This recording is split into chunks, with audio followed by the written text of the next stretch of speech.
எப்பயும் போல இந்த பொதுக்கூட்டத்திலையும் மகளிரோட பலம் தான் ஜாஸ்தியா இருக்கு. மகளிர் தான் நிறைய இருக்காங்க. அதுக்கு முதல்ல ஒரு கைத்தட்டல் கொடுத்துடணும்.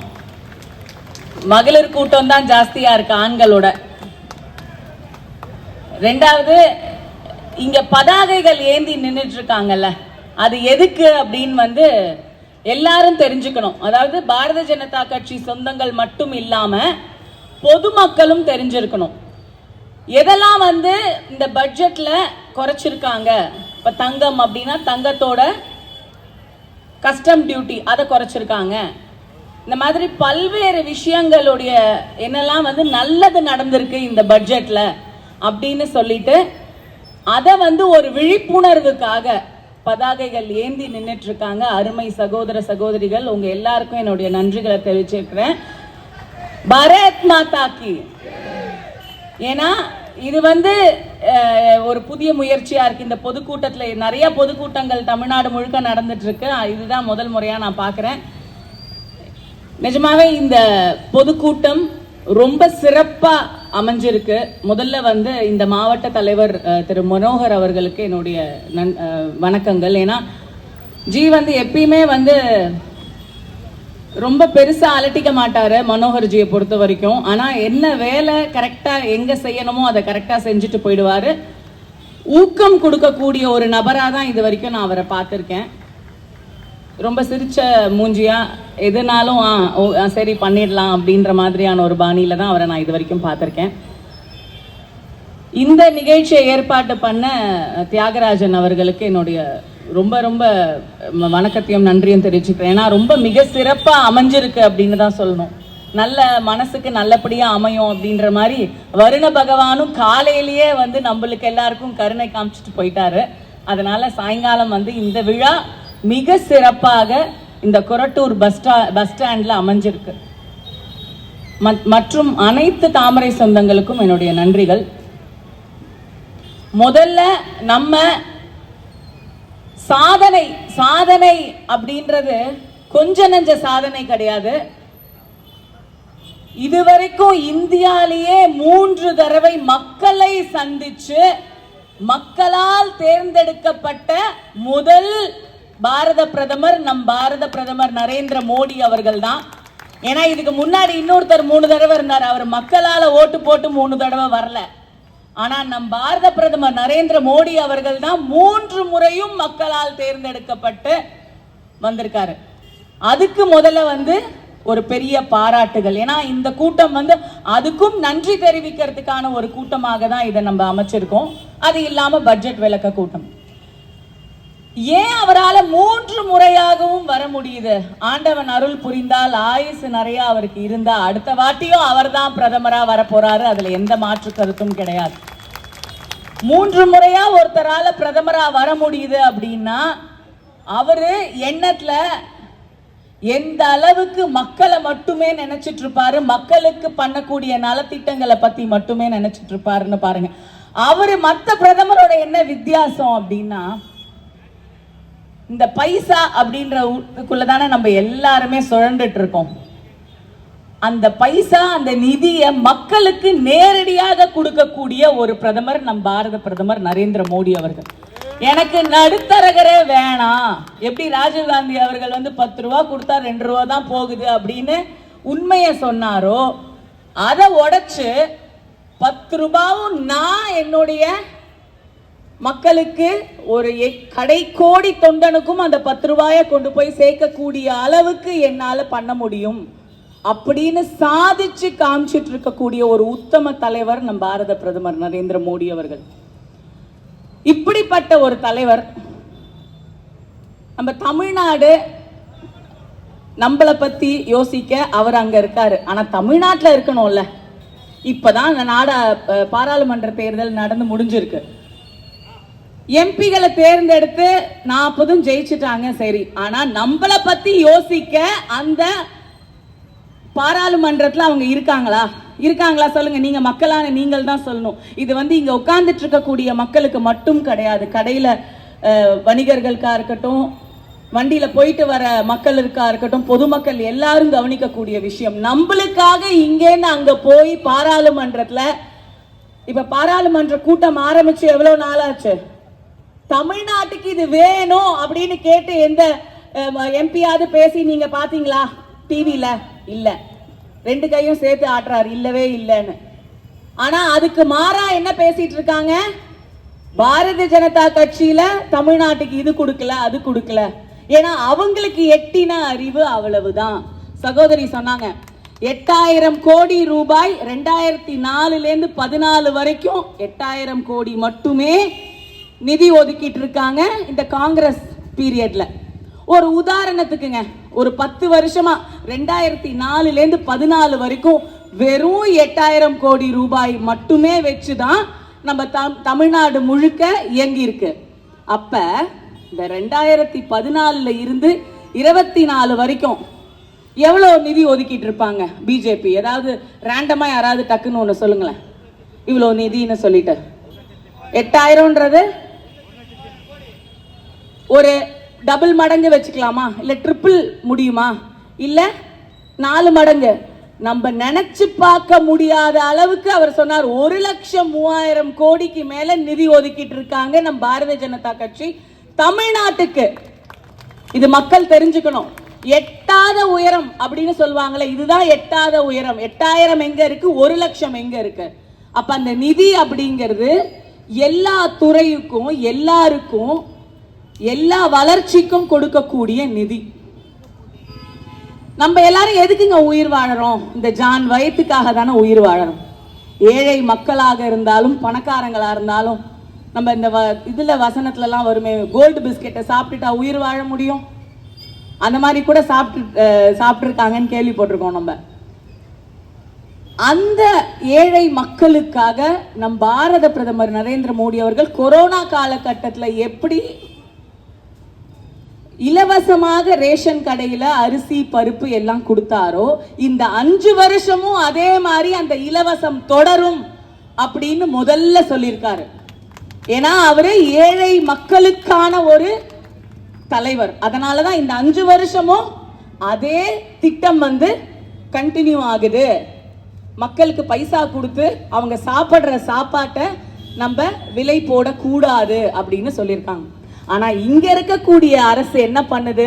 நிறைய பேர் சொன்னாங்க ஏதாவது பேசினா கைது பண்ணிடுவாங்களா, ஏதாவது பேசினா அதுக்காக பேசாம இருக்க முடியுமா? பேச்சுரிமையை அடக்குவதுன்றதே முதல்ல தப்பு இல்ல. நம்ம விஷயத்தை சொல்லிதானே ஆகணும், அப்பதானே மக்களுக்கு தெரியும். இங்க என்ன பண்ணிருக்காங்க? ஏழை மக்களோட வயிற்றுல அடிச்சிருக்காங்க. எல்லா விதமாகவும், அதுவும் முக்கியமா பால் அப்படின்ற ஒரு விஷயத்துல விலையை ஏத்தினீங்க. ஒண்ணு, தரத்தை எப்படி உங்களால குறைக்க முடிஞ்சதுன்றதுதான் எங்களோட கேள்வி. ஏன்னா அந்த பால் அப்படின்ற ஒரு விஷயத்த, சாப்பாடு இல்லைனாலும் பால் குடிச்சு உயிர் வாழறவங்க எவ்வளவு பேர், பிறந்த குழந்தையில இருந்து முதியவர்கள் வரைக்கும் அதை நம்பி இருக்கிறவங்க எவ்வளவு பேர் இருக்கீங்க.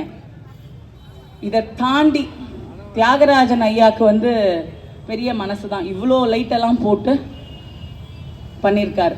மின்சாரம் அப்படின்னாலே ஷாக் அடிக்குதுன்ற மாதிரி பல மடங்கு 3 வாட்டி உயர்ந்திருக்கு. இதுவும் ஏழை மக்களுக்கு கஷ்டமா இருக்கா இல்லையா? இவ்வளவு மகளிர் உட்கார்ந்துட்டு இருக்கீங்களே, இப்போ உங்க எல்லார் வீட்லயும் மின்சாரம் இது ஜாஸ்தி வருதுங்களா? ஆமாவா இல்லையா? அதுக்கு இந்த திமுக அரசு தான் காரணம். நம்ம எல்லாருக்கும் என்ன தெரியுமா வாக்குறுதி கொடுத்தாங்க? 1 மாசத்துக்கு ஒரு முறை நீங்க கட்டினா யூனிட் குறையும் அப்படின்னு சொன்னாங்க இந்த திமுக அரசு. ஆனா அதுக்கு மாறா அதையும் பண்ணல. 2 மாசத்துக்கு ஒரு முறை தான் நம்ம கட்டிட்டு இருக்கோம்.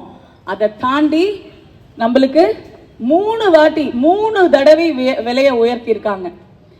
இங்க இருக்கக்கூடிய ஹார்ட்வேர் அண்ணனுக்கு தெரியும், அவருக்கு இந்த வாட்டி எவ்வளவு பில்லு வரும்னு தெரியாது. ஏன்னா கமர்ஷியல் இந்த மாதிரி கடைகள்லாம் வச்சிருக்கிறவங்க, ஆபீஸ் வச்சிருக்கிறவங்களுக்குலாம் இன்னும் அதிகமான மின்சார கட்டணம் உயர்ந்திருக்கு.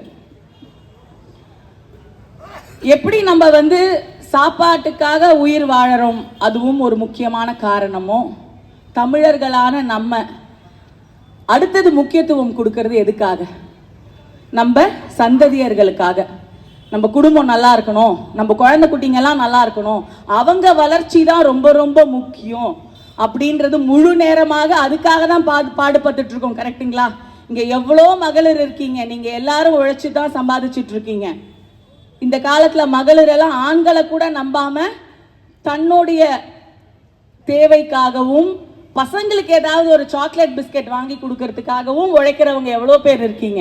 அவங்களுக்கு பூர்த்தியை நிறைவேற்றுறதுக்காக உழைக்கிறோம். அந்த மாதிரி இளைஞர்கள், நம்ம வீட்டில் இருக்கிற இளைஞர்களுக்கு நீங்க மேல் படிப்பு படிக்கணுமா, அதுக்கு 10 லட்சம் ரூபாய் நிதி ஒதுக்கிட்டு இருக்காங்க நம்மளுடைய பாரதிய ஜனதா கட்சி அரசு. இல்ல நீங்க வந்து 2 விதம் இருக்குங்க. இப்பெல்லாம் வந்து காலேஜ்ல எல்லாம் பாத்தீங்கன்னா, அதாவது புக்கை பார்த்து படிக்கிற படிப்பு ஒண்ணு, படிக்கும் போதே 6 மாசம் வருஷத்துல ஒரு 2 மாசம் வந்து நீங்க ஏதாவது ஒரு கம்பெனியில போய் இன்டர்ன்ஷிப் அப்படின்ற வேலை பார்க்கலாம். பிராக்டிக்கல் நாலேஜ் உங்களுக்கு எப்படி வேலை செய்யணும் அப்படின்னு தெரிஞ்சுக்கணும் அப்படின்றதுக்காக அந்த வாய்ப்பு நிறைய காலேஜ்ல இப்ப கொடுக்குறாங்க, கட்டாயமும் ஆக்கியிருக்காங்க. அந்த மாதிரி பண்ணக்கூடிய காலகட்டத்தில் கம்பெனிக்கு கவர்மெண்ட் வந்து 6000 ரூபாய் ஒவ்வொரு தனி நபர் இளைஞர்களுக்கும் கொடுக்கணும் அப்படின்னு நிதி ஒதுக்கிட்டு இருக்கு. அது எவ்வளவு பெரிய சாதனை இல்லையா? அதனால கம்பெனில நிறைய பேர் இளைஞர்களை வந்து ஊக்கப்படுத்தி நிறைய பேரை எடுக்க ஆரம்பிப்பாங்க. முன்னூறு ஒரு விஷயம், வேலை வாய்ப்பு அப்படிங்கிறது என்னதான் நம்ம இந்தியா வளர்ந்தாலும் இன்னும் அதுவும் வளரணும் அப்படின்னு நினைக்கக்கூடிய காலகட்டத்தில் இருக்கும். அந்த வேலை வாய்ப்புக்கு முக்கியத்துவம் கொடுக்கக்கூடிய பாரதிய ஜனதா கட்சி இந்த வாட்டி என்ன பண்ணிருக்கு அப்படின்னா, இங்க யாராவது முதல் முறையாக வேலைக்கு போறீங்க அப்படின்னா அதுக்கு ஒரு ஸ்லாப் வச்சிருக்காங்க. நீங்க முதல் முறையா வேலைக்கு போனா உங்களுடைய சம்பளம், அந்த சம்பளத்தை தாண்டி உங்களுக்கு ஒரு ஊக்கத்தொகை கொடுக்கறாங்க. இது வரைக்கும்ங்க இந்தியால இந்த மாதிரியான ஒரு திட்டம் அப்படின்றது இருந்ததே கிடையாது. நம்ம இந்த திட்டத்தெல்லாம் யூஎஸ்ல யூகேல தான் கேள்விப்பட்டிருக்கோம்.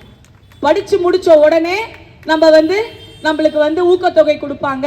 சும்மா இருந்தாலுமே அவங்களுக்கு ஏதாவது ஒரு உற்சாகப்படுத்தணும், இல்லை அவங்கள உயர்த்தணும், ஒரு டிப்ரெஷன் ஆயிடக்கூடாதுன்றதுனால யூஎஸ்ல எல்லாம் கொடுப்பாங்க. ஆனா முதல் முறையாக 3 தவணையா 5000 15,000 ரூபாய் கொடுக்குறாங்க.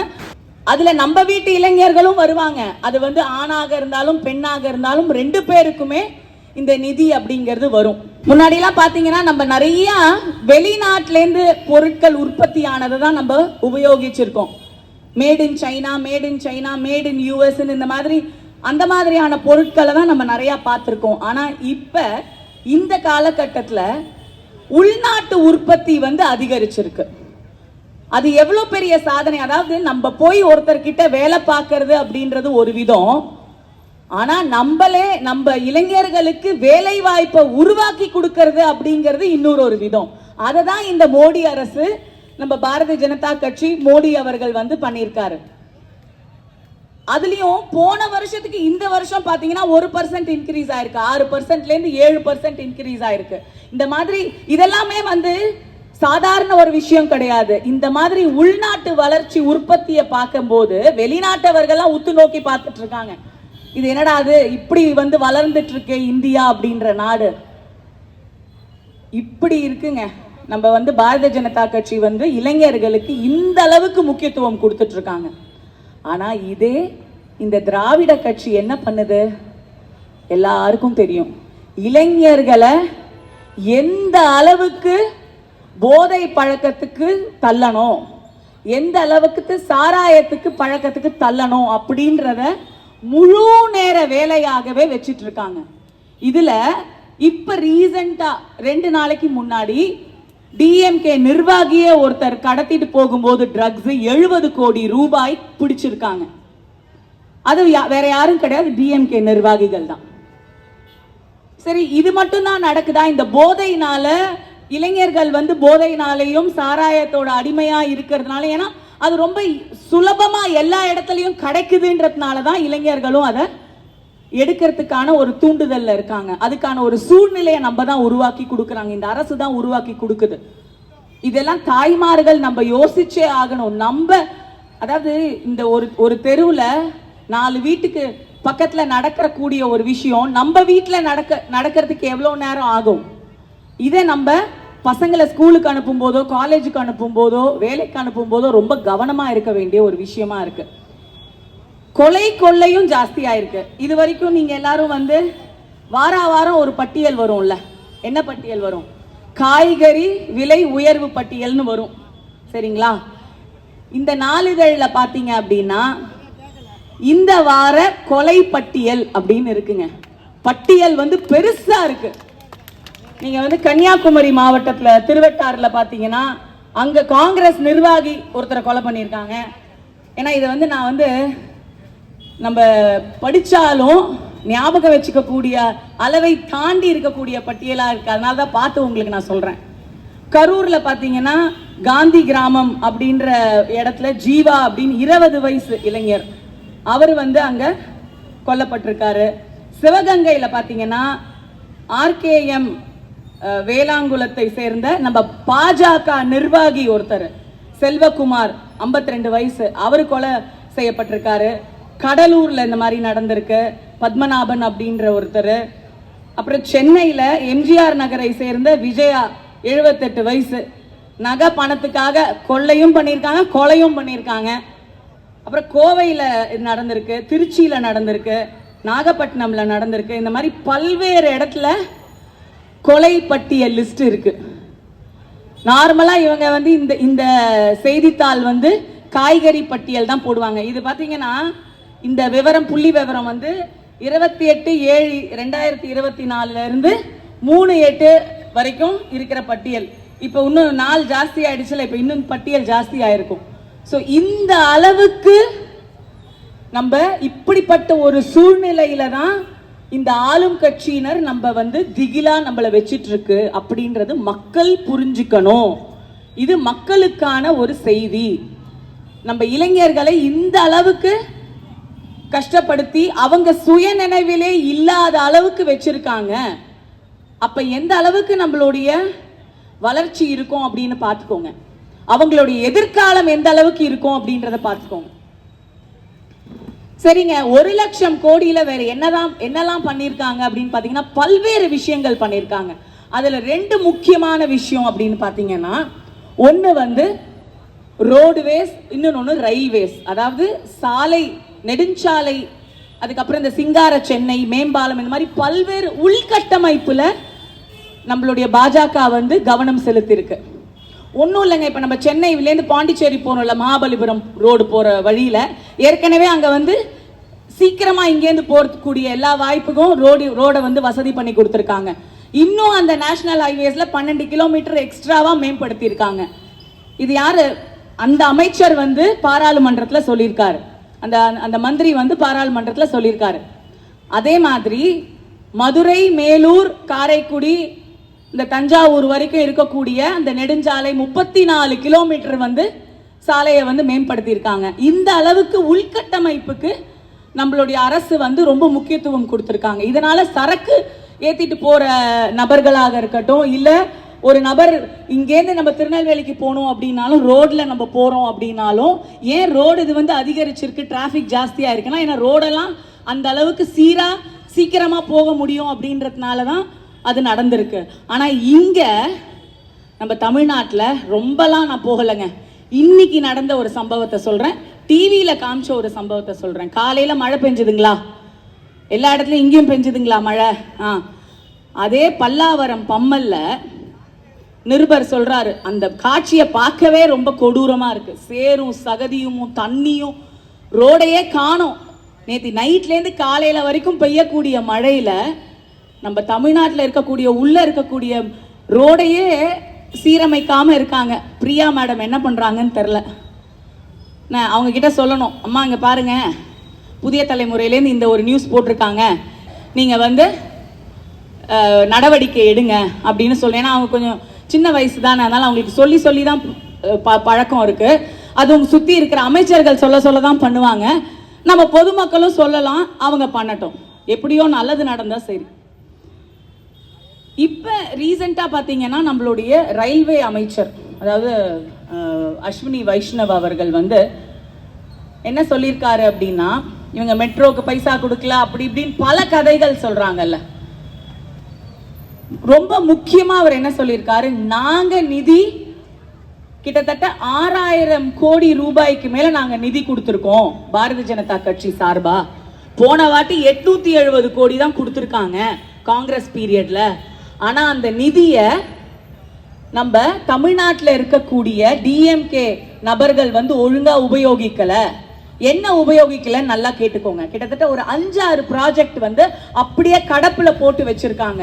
ஏன்னா நிலத்தை உங்களுக்கு இடத்த கொடுத்தாதானுங்க பாதையை அமைக்க முடியும். நம்ம சென்னையிலையும் இருக்கு. எண்ணூர்லேருந்து துறைமுகத்தில் ஒரு பாதை நிலம் வந்து ஒழுங்கா அவங்க கொடுக்காததுனால அப்படியே இருக்கு. அந்த இடத்துல வந்து ரயில்வேஸ் வந்து போட முடியாம இருக்கு.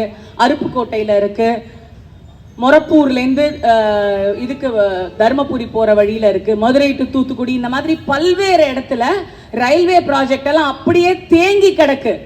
மக்கள் வந்து இப்ப நீங்க பாஜக நிபுணரா இருக்கட்டும் இல்ல மக்களா இருக்கட்டும், ஒருத்தர் வந்து உங்ககிட்ட வந்து சொல்லும் போது நீங்க திருப்பி சொல்றதுக்கு உங்களுக்கு தெரியணும்.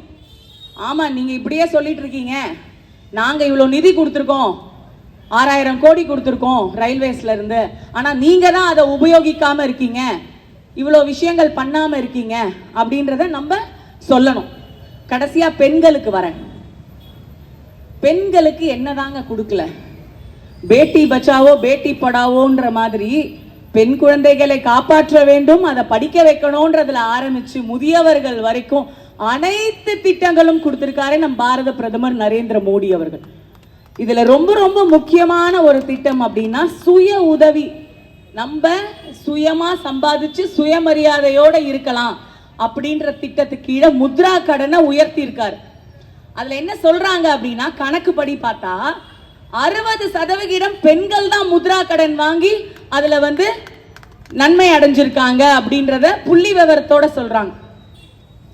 நம் பாரதிய ஜனதா கட்சி பெண்களுக்கு பாதுகாப்பு ரொம்ப முக்கியம்னு 1000 கோடி ரூபாய் பாதுகாப்பு ஒதுக்கிட்டு இருக்கு. மேம்படுத்துறதுக்கு வந்து பாத்தீங்கன்னா 20% ஒதுக்கிட்டு இருக்காங்க. இந்த மாதிரி பல்வேறு விஷயங்கள் பெண்களுக்காக. நம்மள பத்தி நினைச்சு பார்க்கறதுக்கு யாருங்க இருக்காங்க? அப்பா, சகோதரர்கள், கணவர், அப்புறம் நம்மளுக்கு தெரிஞ்ச கசின், பிரதர், அண்ணா, தம்பி, அந்த மாதிரி. ஆனா பெண்களை என்னைக்குமே அவரோட நினைப்பில் இருந்து பெண்களுக்காக நல்லது செய்யணும், அவங்களுக்காக அனைத்தும் கிடைக்கணும் அப்படின்னு நம்மளுக்காக இன்னும் ஒருவர் இருக்கார். அவர்தான் மகா யுக புருஷர் நம் பாரத பிரதமர் நரேந்திர மோடி அவர்கள். அவர் எப்பயுமே பெண்களை பத்தி நினைச்சுக்கிட்டு நம்மளுக்கு என்ன நல்லது பண்ணலாம், நம்மளுக்கு என்ன விதமான பாதுகாப்பு கொடுக்கலாம், என்ன விதமான நலத்திட்டங்கள் பண்ணலாம் அப்படின்றத பத்தி மட்டுமே சிந்திச்சுட்டு இருக்கக்கூடிய ஒரு நபர். இப்படிப்பட்ட காலகட்டத்தில் இவ்வளோ விஷயங்கள் பண்ண பாரதிய ஜனதா கட்சியில எனக்கு ஒரு விஷயம்தான், இவ்வளோ சூப்பரா எல்லாம் நிகழ்ச்சியெல்லாம் ஏற்பாடு பண்ணியிருக்காங்க, எல்லாம் சூப்பர். ஆனா ஒரு நல்லதுன்னு பேசும்போது ஒரு கெட்டதும் பேச வேண்டியதா இருக்கு கூட சேர்ந்து. பாரதிய ஜனதா கட்சி இவ்வளோ நல்லது பண்ணிருக்கு, திமுக இவ்வளோ கெடுதல் பண்ணிட்டு இருக்குன்னு பேச வேண்டியதா இருக்கு. என்ன பண்ண முடியும்? பேசிதானே ஆகணும், மக்களுக்கு புரிஞ்சுதானே ஆகணும். பெண்களுக்கு எதிரான கொடுமைகள் அப்படின்னு பாத்தீங்கன்னா, குற்றங்கள்னு பாத்தீங்கன்னா 8% இன்க்ரீஸ் ஆயிருக்குங்க, ஜாஸ்தி ஆயிருக்கு. பாலியல் வன்கொடுமைகள்ல பாத்தீங்கன்னா 34% வழக்குகள் பதிஞ்சிருக்காங்க. எவ்வளோ ஒரு அருவருக்கத்தக்க கூடிய ஒரு விஷயம்னு பாத்துக்கோங்க. பெண்களுக்கு எதிரான பாலியல் வன்கொடுமை விஷயத்துல 34% வந்து உயர்ந்திருக்கு. இதெல்லாம் நம்ம யோசிச்சு சிந்திச்சு பார்க்கக்கூடிய நேரம் இது. நம்ம சிந்திச்சு பார்த்தே ஆக வேண்டும். நம்மளால ஒரு நடமாடி ஒரு இந்த தமிழ்நாட்டில் நம்மளால பாரதி கண்ட புதுமை பெண் மாதிரி நைட்டு 12 மணிக்கு நடந்து போக முடியுமானா முடியாது. இதே குஜராத்ல முடியும். ஏன்னா அப்படி அவர் ஒரு மாடல் அரசா நம் பாரத பிரதமர் நரேந்திர மோடி அவர்கள் அந்த மாநிலத்தை உருவாக்கி வச்சிருக்காரு. சரிங்க, இவ்வளோ நலத்திட்டங்கள் எல்லாம் பேசிட்டோம், நிறைய பாயிண்ட்ஸ் சொல்லிட்டோம், நிறைய பேசிட்டோம். சரிங்களா, இப்ப கரண்டா எப்படி இந்த கொலைப்பட்டியல் நம்ம பேசணும், அது மாதிரி கரண்டா என்ன நடக்குது, இன்னும் என்ன நம்மளை கொள்ளையடிச்சிட்டு இருக்காங்க, நம்மள இன்னும் என்ன பண்ணிட்டு இருக்காங்க அப்படின்னு பாத்தீங்கன்னா, கார் ரேஸ் அப்படின்ற ஒரு விஷயத்தை கையில் எடுத்திருக்காரு நம்ம ஸ்போர்ட்ஸ் மினிஸ்டர் உதயநிதி ஸ்டாலின் அவர்கள். நீங்க வந்து விளையாட்டு துறையில இருக்கிறதுனால விளையாட்டை ஊக்கப்படுத்துங்க, நாங்க வேணான்னு சொல்லல. தயவு செஞ்சு ஏற்கனவே ஒரு மாற்றுத்திறனாளி வந்து நான் வந்து உலக அளவில் பதக்கம் வின் பண்ணேன்னு சொல்லிட்டு பாரிஸில் போய் 2 பதக்கம் வாங்கின்னு வந்து அப்பா கிட்ட ஒன்று பையன் கிட்ட ஒன்று ஃபோட்டோ எடுத்துட்டு போனாரு பாருங்க. அந்த மாதிரி ஏமாந்துடாதீங்க. நீங்கள் ஏமாந்து மக்களையும் ஏமாத்தாதீங்க. அப்போ நீங்கள் ஏமாந்தீங்க, இப்போ மக்களை எப்படி ஏமாத்துறீங்கன்னு சொல்லிடுறேன். கார் ரேஸ் அப்படின்ற ஒரு விஷயத்த தமிழ்நாட்டில் சிட்டிக்குள்ள பண்றீங்க. அந்த சிட்டிக்குள்ள பண்ணும்போது என்ன ஆகுது? முதல்ல இடம் இருக்கணும். இப்ப இந்த ஒரு கூட்டம் பண்றதுக்கே நம்ம பொதுமக்களுக்கு பல்வேறு விதத்துல வந்து நம்ம இடையூறுகள் கொடுத்து தான் ஆக வேண்டியதா இருக்கு. இது நம்ம நல்லது சொல்றதுக்காகவாவது இதை நம்ம பண்றோம். அதுவும் இதுக்குன்னு செலக்டடா பிளேசஸ் வச்சிருக்காங்க போலீஸ்ல. டிஎம்கேக்காவது வேற இடத்துல கொடுப்பாங்க, நம்ம கேட்டா வேற இடத்துல கொடுக்க கூட மாட்டாங்க. இந்த இடம் தான் உங்களுக்கு அப்படின்னு சொல்லிடுவாங்க. நடத்தக்கூடிய நபர்களுக்கு தெரியும் அது. அப்ப கார் ரேஸ் பண்ணீங்க சிட்டிக்குள்ளனா பொதுமக்களுக்கு எந்த அளவுக்கு இடையூறாக இருக்கும், அது முதல் பாயிண்ட்டுங்க. ரெண்டாவது, நீங்க ஒரு பப்ளிக் சர்வெண்ட். அப்ப உங்க பைசா எல்லாம் கவர்மெண்ட்டுக்கு தானே வாங்கணும். ஆனா நீங்க பிரைவேட் கம்பெனியில ஸ்பான்சர் எல்லாம் வாங்குறீங்க. ஸ்பான்சர்னா நீங்க நினைக்கிற மாதிரி 10,000 1 லட்சம் 2 லட்சம் எல்லாம் கிடையாதுங்க. கோடி கணக்கில் நீங்க ஸ்பான்சர் வாங்குறீங்க. அந்த ஸ்பான்சரும் கொடுக்காதவங்க கிட்ட வசூலிக்கிறீங்க. ஸ்பான்சர்னா என்ன? பணம் வசூல் பண்றது. அந்த பணம் வசூலிக்க முடியாதவங்க கிட்ட மிரட்டி வாங்குறாங்களாம் இந்த அரசு. இப்ப நடந்துட்டு இருக்கு, தற்சமயம் நடக்கக்கூடிய சுட சுட நான் சொல்ற செய்தி இது. இது ரெண்டாவது. மூணாவது, ஏற்கனவே மின்சாரத்தை பத்தி பேசணுமா? அந்த மின்சாரம் நைட்டில் நடக்க போகுது. அப்ப பாருங்க, இப்ப இங்க ஒரு 500 பேர் உட்கார்ந்துட்டு இருக்கோம். இதுக்கே இந்த அளவுக்கு நம்மளுக்கு லைட் வெளிச்சம் தேவைப்படுதுன்னா கார் ரேஸ்க்கு எந்த அளவுக்கு மின்சாரம் தேவைப்படும்? அந்த பலூன் யாரு மேல ஏறும்? பொதுமக்களான நம்ம மேலதான் அந்த பலூன் ஏத்துவாங்க. கடைசியா நம்ம தான் அந்த மின் கட்டணத்தையும் கட்டுற மாதிரியான ஒரு சூழ்நிலையை உருவாக்குவாங்க. சோ அப்படி இருக்கும்போது இது அநியாயம் இல்லையா? இந்த டிஎம்கே அரசு என்ன பண்ணுது? மக்களுக்கு எல்லா விதத்திலையும் இடையூறுக்கு கொடுக்கக்கூடிய ஒரே அரசு அப்படின்னா அது திராவிட முன்னேற்ற கழக அரசு தான். அதனாலதான் எங்க நம்ம தலைவர் அண்ணாமலை அவர்கள் விதவிதமா பேர் வைக்கிறாரு. ட்ரக் மாஃபியா கழகம், திராவிட முன்னேற்ற கழகத்தை, இந்த மாதிரி பல்வேறு விதமான பேர்கள் சூட்டிக்கிட்டே இருக்கிறதுக்கு காரணம் அதனாலதான்.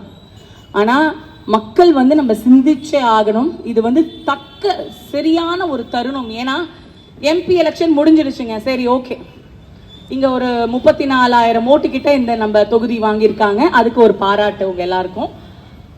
அதை தாண்டி இப்ப இது வந்து ஒரு நிஜமாவே ஒரு கோல்டன் ஆப்பர்ச்சுனிட்டின்னு சொல்லணும். ஏன் இது வந்து ஒரு கோல்டன் ஆப்பர்ச்சுனிட்டி அப்படின்னா, இது வந்து நம்மளுடைய உள்ளாட்சி தேர்தல் வரக்கூடிய ஒரு சமயம்.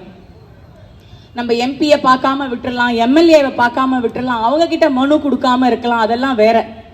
ஆனா கவுன்சிலர் தேர்ந்தெடுக்கிறது அப்படின்றது ரொம்ப ரொம்ப முக்கியமான ஒரு விஷயம். ஏன்னா அவங்கள நம்ம தினம்தோறும் பார்க்கக்கூடிய ஒரு நபர், நம்ம வீட்டுக்கு பக்கத்துல இருக்கக்கூடிய ஒரு நபர், கூப்பிட்ட குரலுக்கு ஓடி வரக்கூடிய ஒரு நபர். டிசம்பர்லயோ பிப்ரவரிக்குள்ளேயோ எல்லாருக்குமே வரப்போகுது அப்படின்னு சொல்லிட்டு இருக்காங்க.